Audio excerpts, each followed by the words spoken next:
That's one thing that kinda stood out to me too, because going into you said it was based off of the real life, like the Lafitte pirates, if I'm pronouncing that right. Mhm.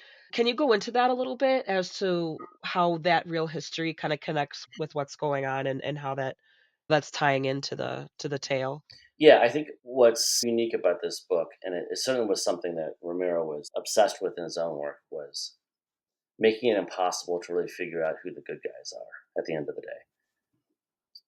There's certainly a very valid reading of the book where the Piper is not bad at all and is an avenging angel for the people who the Pirates of Lafitte killed. Most of them enslaved people from the Caribbean. They were trades. They were slave trading, and so many died in those waters down there, which is the thing that has upset Mhm. the Piper, as they call it for a while in the book. Um, what upset the Piper to begin with.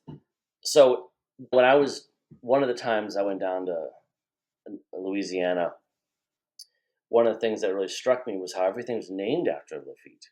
There's multiple towns named after the pirates, and parks and gas stations, and which is you don't necessarily think about when you're visiting down there until you start researching the pirates and you learn that they were these just terrible people. They were just horrible.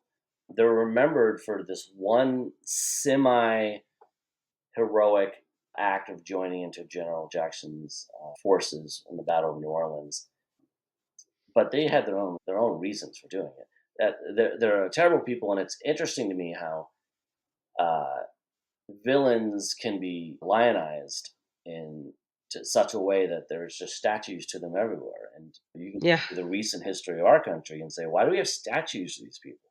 And so this is a kind of a microcosmic view of a tiny little place that the popular opinion about their the ancestors there is a heroic one, but the truth of it is something completely different, uh, and is the kind of engine in the background that's running the whole story.